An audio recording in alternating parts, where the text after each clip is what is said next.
आपका बहुत बहुत स्वागत है। आज हम अपनी रोजमर्रा की दुनिया के पीछे छिपे उन जादुई या यूं कहें कि रासायनिक रहस्यों से पर्दा उठाने वाले हैं, जो चुपचाप हमारे आसपास का पूरा ताना बाना बुनते हैं। तो चलिए बिना किसी देरी के शुरू करते हैं। अब एक पल के लिए सोचिए, एक मधुमक्खी का तेज डंक, दांतों में लगने वाली वो भयानक सड़न और एक एकदम खट्टा नींबू। इन तीनों में आखिर क्या कनेक्शन हो सकता है? दूर दूर तक कोई नाता नहीं लगता ना, लेकिन असल में कुछ बेहद दिलचस्प अदृश्य रासायनिक प्रतिक्रियाएं हैं जो इन बिल्कुल अलग लगने वाले अनुभवों को एक ही धागे में पिरोती हैं। आज के हमारे सफर का एजेंडा बिल्कुल साफ है। हम सबसे पहले एसिड और बेस की पहचान करना सीखेंगे, फिर केमिकल रिएक्शंस और न्यूट्रलाइजेशन को समझेंगे। उसके बाद बात करेंगे हाइड्रोजन की पावर की, हमारी आम जिंदगी में केमिस्ट्री के रोल की, और आखिर में जानेंगे सॉल्ट्स यानी लवणों की पूरी फैमिली के बारे में। तो चलिए पहले हिस्से पर आते हैं, आइडेंटिफाइंग एसिड्स एंड बेसिस। शुरुआत एकदम बेसिक सवाल से करते हैं। बिना चखे हम आखिर इन रसायनों को कैसे पहचान सकते हैं? हर चीज को टेस्ट करना तो बिल्कुल भी सेफ नहीं है ना? अगर हम इनकी बनावट और पहचान को आमने सामने रखकर देखें तो बड़ा दिलचस्प फर्क नजर आता है। देखिए, एसिड्स स्वाद में खट्टे होते हैं, नीले लिटमस पेपर को एकदम लाल कर देते हैं, और सबसे खास बात, ये पानी में H+ आयन छोड़ते हैं। वहीं दूसरी तरफ जो बेस होते हैं वो स्वाद में कड़वे होते हैं, लाल लिटमस को नीला कर देते हैं और पानी में OH- आयन छोड़ते हैं। ये बहुत ही साफ और क्रूशल अंतर है दोनों के बीच। लेकिन क्या आपको पता है, प्रकृति ने हमें अपने खुद के कुछ शानदार केमिकल डिटेक्टर्स भी दिए हैं। लिटमस, हमारी रसोई की हल्दी, या फिर लाल गोभी के पत्ते, ये सब प्राकृतिक इंडिकेटर्स हैं जो अपना रंग बदलकर हमें एसिड या बेस की मौजूदगी बता देते हैं। और मजे की बात देखिए, कुछ इंडिकेटर्स तो रंग नहीं बल्कि अपनी स्मेल यानी गंध बदल लेते हैं। जैसे प्याज या वैनिला, इन्हें ऑल्फैक्टरी इंडिकेटर्स कहते हैं। हाँ, इसके अलावा लैब्स में हम कुछ सिंथेटिक इंडिकेटर्स का भी इस्तेमाल करते हैं, जैसे मिथाइल ऑरेंज और फेनोल्फ्थलीन। अब यहाँ एक बहुत ही जरूरी टर्म आता है, एल्कली। इसे समझना सच में बेहद जरूरी है। एल्कली दरअसल वो बेस होते हैं जो पानी में पूरी तरह से घुल जाते हैं। छूने में ये बिल्कुल साबुन जैसे चिकने लगते हैं, कड़वे होते हैं, और हाँ, काफी कोरोसिव यानी संक्षारक भी होते हैं। तो यहाँ याद रखने वाला रूल ये है कि सारे एल्कली तो बेस होते हैं, लेकिन सारे बेस एल्कली नहीं होते। इसीलिए इनके साथ काम करते वक्त बहुत ज्यादा सावधानी बरतनी चाहिए। चलिए अब अपने दूसरे सेक्शन की तरफ बढ़ते हैं, केमिकल रिएक्शंस एंड न्यूट्रलाइजेशन। अब हम देखेंगे कि जब ये अदृश्य रासायनिक प्रतिक्रियाएं सच में शुरू होती हैं तो वहां असल में होता क्या है। इस सेटअप को ध्यान से देखिए। जब हम एसिड को पानी में मिलाते हैं तो वो टूटकर स्वतंत्र रूप से घूमने वाले आयनों में बदल जाता है। ये आयन इतने एक्टिव होते हैं कि सॉल्यूशन के अंदर से बिजली दौड़ने लगती है और ये बल्ब ऐसे जगमगा उठता है। ये कोई जादू नहीं है, बल्कि रासायनिक ऊर्जा का एकदम जीता जागता और शानदार सबूत है। लेकिन एक मिनट, केमिस्ट्री में सेफ्टी सबसे ऊपर आती है।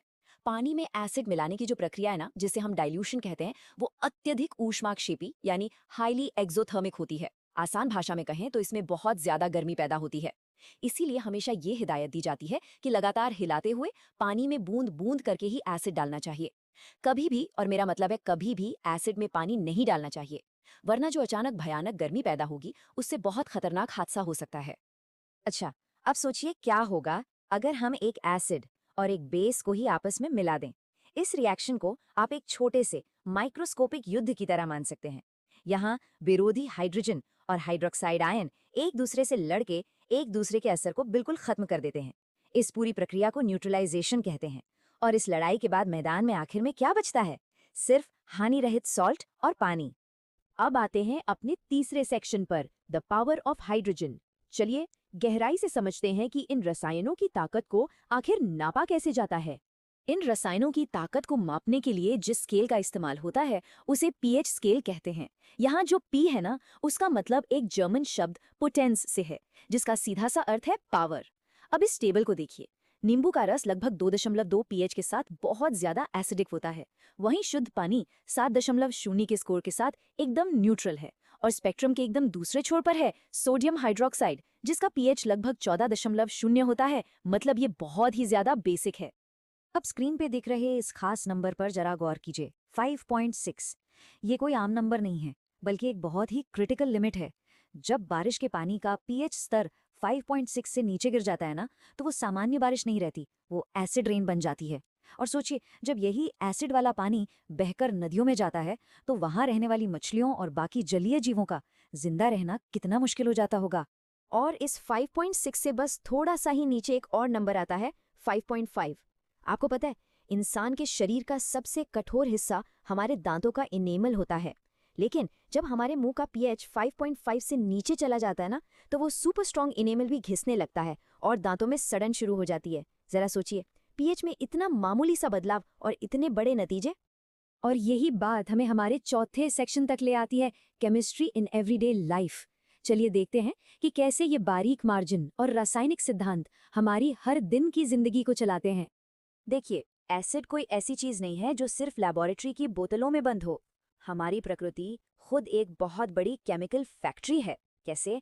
सिरके में एसिटिक एसिड होता है, संतरे और नींबू में सिट्रिक एसिड भरा होता है, खट्टे दूध या दही में लैक्टिक एसिड होता है, और तो और चींटियों के डंक में भी मिथेनॉइक एसिड होता है। तो देखा जाए तो एसिड हमारे चारों तरफ मौजूद हैं। और कभी कभी तो ये एसिड हमारे पेट में भी हंगामा मचा देते हैं। जब हम कुछ ज्यादा या उल्टा सीधा खा लेते हैं तो पेट में बहुत ज्यादा हाइड्रोक्लोरिक एसिड बन जाता है, जिससे एसिडिटी या अपच हो जाती है। अब इसका सबसे लॉजिकल केमिकल सोल्यूशन क्या होगा? बिल्कुल सही, बस एक हल्का सा बेस लेना, जिसे हम एंटासिड कहते हैं। जैसे ही ये पेट में जाता है, न्यूट्रलाइजेशन का प्रोसेस शुरू होता है और हमें तुरंत राहत मिल जाती है। चलिए, अब इस पूरे पहेली के आखिरी हिस्से यानी हमारे 5वें सेक्शन की तरफ बढ़ते हैं, the family of salts. Neutralization के बाद जो पीछे बच जाता है, आइए उसकी कहानी समझते हैं। आमतौर पर जब हम नमक या सॉल्ट कहते हैं तो दिमाग में सीधा हमारे खाने वाला सफेद नमक आता है ना? लेकिन असल में सॉल्ट सिर्फ एक चीज नहीं है, ये तो रसायनों की एक पूरी की पूरी फैमिली है। और मजे की बात यह है कि किसी भी सॉल्ट का नेचर और उसका फाइनल पीएच इस बात पर डिपेंड करता है कि वो किस पेरेंट एसिड और बेस से मिलकर बना है। मतलब जैसी संगत वैसा असर। इसी फैमिली का एक सबसे फेमस मेंबर है सोडियम क्लोराइड, यानी हमारा अपना टेबल सॉल्ट। ये पूरी तरह से न्यूट्रल होता है। पर क्या ये बात हैरान करने वाली नहीं लगती कि एक बेसिक से केमिकल रिएक्शन से बना एक साधारण सा न्यूट्रल नमक दांडी मार्च जैसे हमारे इतने बड़े ऐतिहासिक स्वतंत्रता संग्राम का एक इतना विशाल और शक्तिशाली प्रतीक बन गया? विज्ञान और इतिहास का क्या गजब का मेल है। अब आखिर में इस दिलचस्प सवाल के साथ हम आज का ये विश्लेषण खत्म करेंगे। जंगलों में एक नेटल नाम का पौधा होता है, जिसके कांटे चुभने पर शरीर में एसिड चला जाता है और बहुत दर्द होता है। लेकिन मजे की बात देखिए, ठीक उसी पौधे के पास एक दूसरा पौधा उगता है जिसे डॉग प्लांट कहते हैं। और डॉग प्लांट के पत्ते को उस जगह रगड़ते ही दर्द एकदम गायब हो जाता है ना कमाल? प्रकृति अपना जहर और उसका एंटीडोट यानी न्यूट्रलाइज करने का इलाज दोनों एकदम आसपास रखती है। सवाल बस ये है, क्या हम अपने चारों तरफ मौजूद इस शानदार केमिस्ट्री को देखने और समझने के लिए तैयार हैं? इस बारे में जरूर सोचिएगा।